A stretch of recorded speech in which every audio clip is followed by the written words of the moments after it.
The Boys Season 4 Episode 8 review. This episode has a lot of jaw-dropping scenes. Not in a grotesque shock value kind of way, but more in a like, how will this impact the story kind of way. So the episode starts off with the boys making a virus and stuff, and shapeshifter Annie proposing to Huey. It's kind of fucked up. We see more of Butcher dying, and Grace pulls up to see him. That was pretty cool. Homelander and Ryan kind of have a falling out because Homelander finds the picture of Butcher and his wife, and that Butcher gave to Ryan as a present for Christmas. It's really sweet, and he like destroys his entire room over it, and he yells at Ryan. And Ryan seems, I don't know if he looks confrontational in that scene, like he's not gonna pussy out on his dad, and then he runs away. He, not like he runs away because his dad wanted to come there, told Ryan come here, and he defied him and didn't go to him. So that's what's up. In that scene too, we see Homelander take out the ball of hairs that he's saving up, of how he's getting old, so he's saving up like all these hairs in a jar, which is kind of weird. And he takes them out, and I don't remember what he does with them. I think he throws them, or just like, I don't know what he does with them. And yeah, he finds the picture and he gets mad at Ryan. He's like, I'm the only dad you're ever gonna have. And Ryan's like, well, you know what, I'm gonna run away. So he does. So like after Annie proposes, the shapeshifter Annie, I'm just gonna call it a shapeshifter. After the shapeshifter proposes, she goes over to, so she has to recharge when she shapeshifts. She has a certain amount of time she can be a person before her skin starts to peel off. She has to recharge, so she has to like touch him. She can see memories, feelings, like that's pretty freaking overpowered. That's pretty fucking overpowered. And the shapeshifter talks about how everybody feels justified in what they do because they all think they're the MC of their own lives, which they are, like if you think about it. But yeah, that they have like this whole conversation. Annie gets mad. They have a big argument, and it's kind of weird. It's weird, but it's also like, I don't know how to explain it. Like, it's a good scene because Annie sees, I don't know what the message is there. Like, Annie, you're not a good person either, I guess. Or like, no one's really a good person. Everybody has their own reasons to do stuff. That's what I got out of it. Like you never know. Like, we all do stuff for a reason which we feel justified for, even though those might not be like actually good reasons, or good stuff will come from the choices we make. After that, we get the scene of Butcher saying bye to Huey because he thinks he's gonna die, and they talk more about Lenny and how he needs to go to like the steakhouse because Lenny thought it would be funny. Lenny's Butcher's brother who died. Yeah, it's really sweet, and at the end of it, something really amazing happens. So it switches to Homelander and Firecracker on the news for, I forgot her what Firecracker's show is, but she starts coughing, which is foreshadowing, which is foreshadowing for something that'll come later in the episode. They start yapping. Homelander's like, I don't remember what it's called, but he's not there mentally. I don't mean like he is insane, but I mean like he's not paying attention to their conversations. He then snaps and reveals to the whole world that Victoria Newman, who has been here since like season 2 or 3, I think, or I actually don't remember when she came, but she's been keeping the secret of her being a superhero for so long, and Homelander just says it on air and lasers her to prove that she is, and when nothing happens, the whole world freaks out.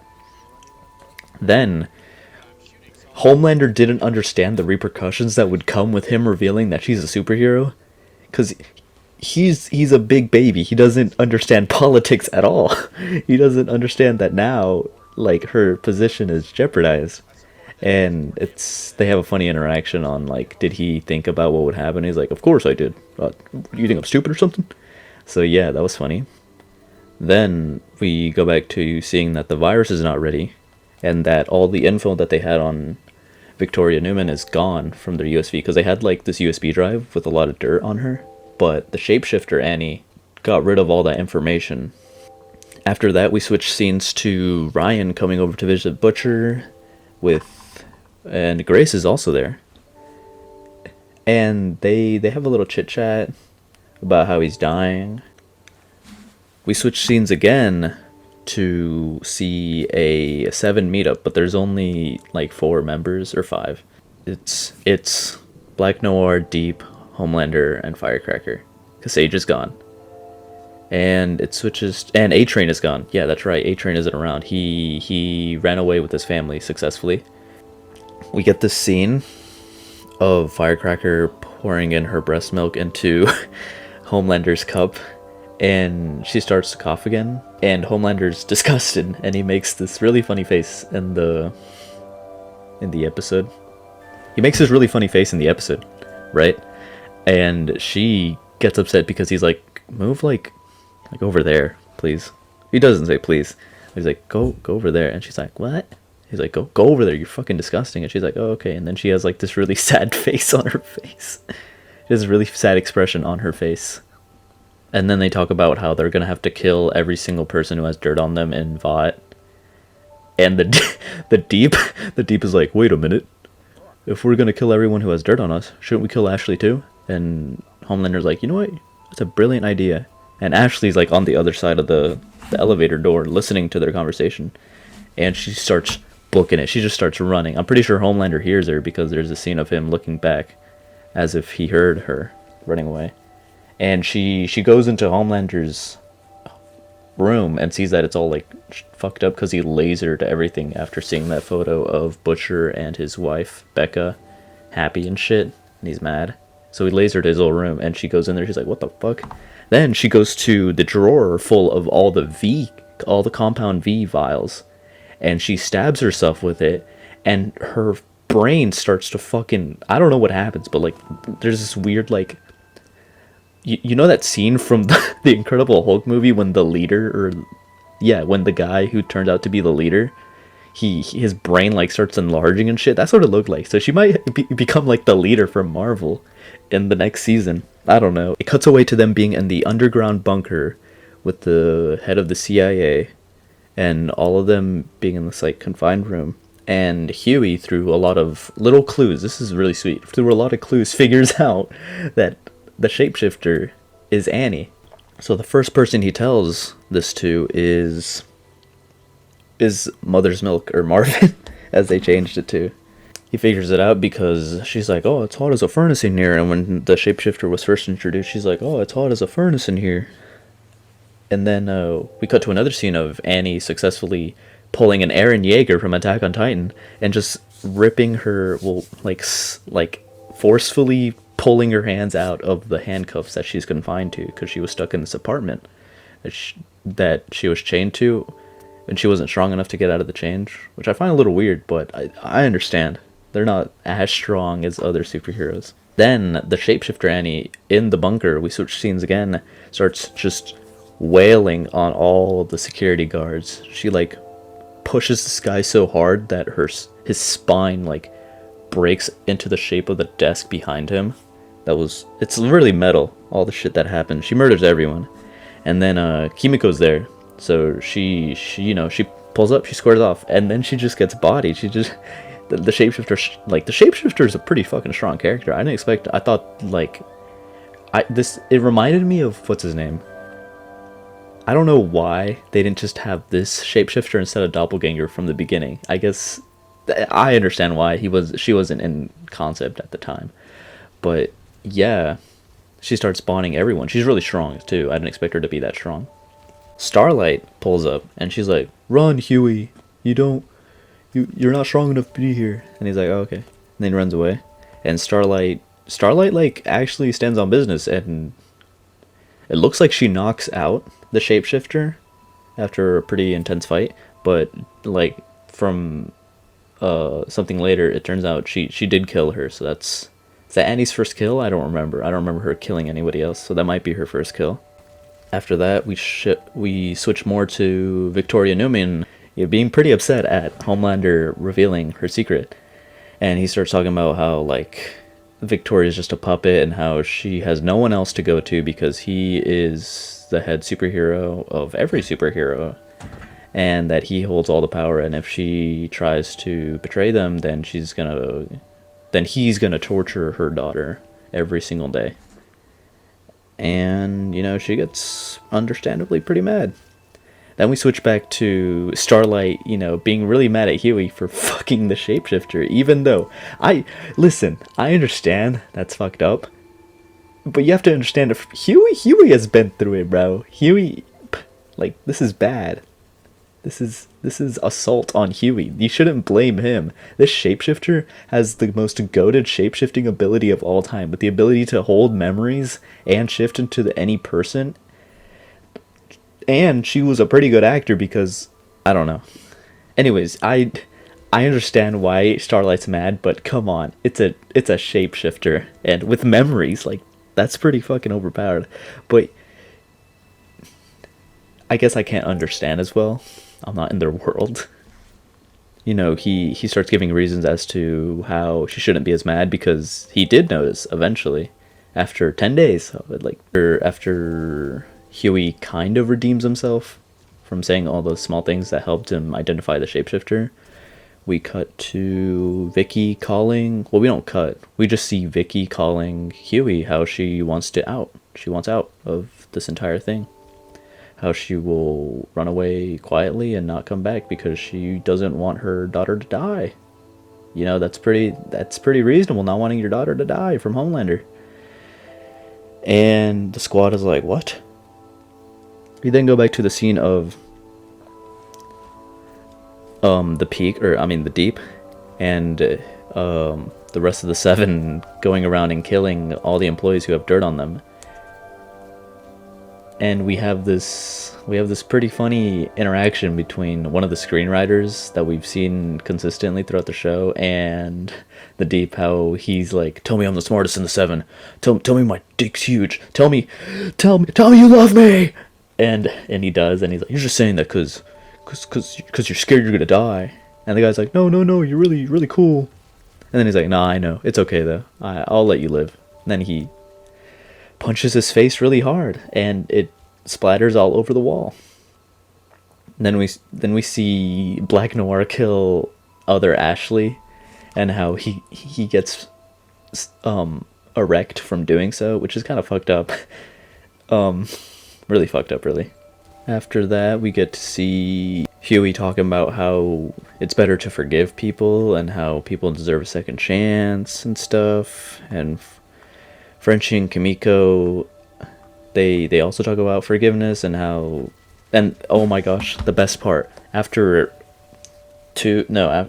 remember when, maybe Kimiko was introduced season 1, but like after so much build up, they finally kiss, and it's a great scene. I don't mean the kissing, but like, the interaction, how much time the fan base has waited for this to happen. It's sweet. It's sweet how they finally, or they're not together, but like they finally share a bonding moment. They have bonded, but this is the most amount of bonding. After that, we switch back to Mallory and Butcher with Ryan.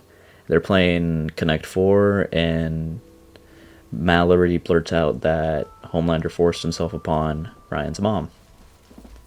And this is devastating for Ryan because, he's already struggling with loving his dad because he's realizing that he's a pretty messed up guy, and now hearing that his dad didn't, like, she was assaulted by Homelander. It's devastating for him to hear that. And reasonably, he starts crashing out. He's like, I don't want to be here. I want to go away. And Butcher is like, listen, if you feel the safest at Vought Tower, I'm not going to stop you. But if you don't feel safe there, just come with us. But Mallory, I don't know why Mallory says this. Like, we could have continued to lie to him. She just blurts out, like, you have to kill Homelander. He's like, I don't want to kill my dad. And Butcher's like, listen, bro, you're going to have to kill your dad. Like, I'm not even gonna lie, you're going to have to kill him. And Ryan's like, no. And then Mallory, she's like, if you try to leave, I'm going to fucking I'm gonna fucking drug you with this halothane. And he's like, what the flip? This place was made to contain me. And she's like, I'm sorry, bro. Like, I love you and stuff, but you gotta kill Homelander. He's like, no. So he pushes Mallory, and her fucking neck snaps on the wall, and she dies. And we get to see how Homelander has affected Ryan, because now he's indifferent to her death now. He's changed that much in the time that he spent with his dad that he is indifferent to Mallory dying, and Butcher can see that. So now Kessler, the tumor in Butcher's head, which has been telling him, bro, you want to fucking kill these soups. I'm telling you, you want to fucking kill these soups. He now is like, fine, tumor, fine Kessler. I'm gonna kill every single fucking soup out there now. That might include Ryan. Means Frenchie has perfected the virus, and he's planning to use it on Victoria Newman if she betrays them when she pulls up with her daughter. Once they're there, she talks about how she just wants to leave and how she just wants her daughter and her to be safe. And they're like, alright, bro, like, that's fine with us. If you help us, if you just fucking help us. And she's like, fine, I'll help you take down Homelander. And then Tumor Butcher shows up, as I call him. And he, like, I did not expect this to be his powers. He's got like this fucking weird tentacle shit coming out of his chest. It's disgusting, frankly. He's like Dr. Octopus, but biologically. Like, he has biological tentacles, and it's I don't like how it looks. It actually offends me how disgusting they look. He starts wailing on everyone, not like every single, like what's her name? Fuck, I forgot her name. Zoe, Victoria's daughter. He starts, because she's also a soup. Her tentacle, she has like weird, like, alien looking mouth tentacles that rip people to shreds. But yeah, Butcher seems pretty strong because he grabs Newman, he covers her eyes and her mouth. So this might be a indicator that in order for Victoria Newman to kill someone, she has to be able to see them, which is that weird thing with her eyes. Butcher grabs her with his tentacles, and he rips her in half. We get to see that happen. It splatters all over everyone, mostly Huey. I find it funny that they're dating in real life, and he had to see her get ripped to fucking shreds. That was a little humorous to me, personally. So yeah, that's pretty jaw-breaking. Well, not jaw-breaking, jaw-dropping. That was pretty jaw-dropping, because now Newman's out of the picture. We have no... And she tanked a Homelander laser. She was a very powerful asset, but now she's dead. I didn't expect that. I thought she was gonna live. I really did. If anyone were to die, I would have thought it would have been Firecracker. I thought Firecracker was gonna die, but no, she's just dying from drugs. She didn't die this season. We see that the shapeshifter leaked some stuff that the CIA guy said in the bunker about how he tried to kill Newman, and now the whole country turns against him, and now he gets exiled from his country, I guess. And this new guy is like, Homelander, I hereby solemnly swear that I will suck your dick forever. And Homelander's like, what the fuck?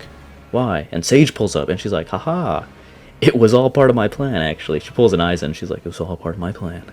She's like, listen, bro, next time, don't fuck with me, bro. Like, I had this all planned out. And, like, I'm impressed, because she is the smartest person on Earth, and I thought she lost. I don't know why I would think that. She is literally the most genius person on this whole planet. That's her power. And this leads to Homelander's season 1 dream of superheroes X government, and now they're working together. And we see that the boys have to split up, because now not only are the superheroes involved looking for them, but now the government's going to be looking for them because they're together. They split all into groups of Huey and Starlight, Frenchie and Kimiko, and Mother's Milk is by himself. It's upset. It's like a little montage at the end of the episode. And Zoe, Victoria Newman's child, gets sent to the same orphanage, or like superhero, like orphanage looking place that she went to, that her mom went to, Victoria Newman went to. and the chick from, what's its name? The chick from Gen V. Yeah. Yeah, she's sent to the same orphanage as the chick from Gen V and Victoria Newman. Really sad. Cycle, never ending cycle. But then we see that every single person that has been, like, conspiring against the superheroes and Vought, they all get jumped. Kate pulls up to Frenchie and Kimiko. Kate and Sam pull up to Frenchie and Kimiko. Sam holds Kimiko and he tanks one of Kimiko's punches and he mews. It's really funny. He mews at her and Kate mind controls Frenchie. He tells her something, and then Kimiko, for the first time in the whole show, pulls a Caesar from Planet of the Apes and is like, "No!" Those are her first words. It's really sad. It's really sad. That's the first thing I thought of when I saw that scene. But yeah, Frenchie gets mind controlled, and Love Sausage comes and takes out Mother's Milk, which is really sad because Mother's Milk he's been struggling with men and their sexual desires. There was a web weaver who wanted shit shoved up his ass. There was his 2 encounters with Love Sausage. Marvin has just been through it this whole show when it comes to that stuff. 11 from Stranger Things makes an appearance and pulls up to Huey and Starlight as they're driving away. It's not actually. I think her name is Cindy. She just reminds me of 11. And Huey and Starlight get in a car crash. Huey's okay. Starlight's okay, and Starlight pulls up and they capture Huey. Like, Cindy's not by herself. She has like all these like soldier guys with her who take Huey, and Huey nods at Starlight, and Starlight takes that as a signal to fly away, because during the car ride she realizes her powers are back, and it's a pretty cool scene. She like Superman sonic booms away from the scene. It's pretty cool. And the final shot of the episode is Butcher having like still seeing Kessler. I don't know the implications of that. It's either Butcher is alive and is just doing what Kessler wants as a part of his bargain to kill every soup and have powers, or if Butcher is dead and Kessler is puppeteering his flesh like Five Nights at Freddy's, or if it's more like a Skinwalker kind of thing. And the post-credit scene is Homelander coming back to see that Soldier Boy is sleeping within the confines of a government facility. And the shot ends with Homelander shedding a tear over finding his dad. And I am very excited to see the finale of the show, because season 5 is the final episode. Not final episode, final season.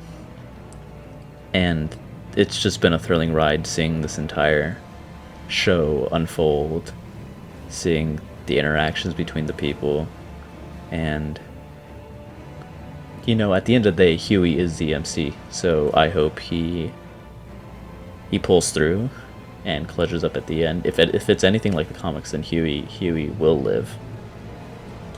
But I'm just really curious to see if they go the full mile and actually kill every soup, including Kimiko, because in the comics, spoilers, like Kimiko dies, Frenchie like everyone dies, and then at the end Huey kills Butcher.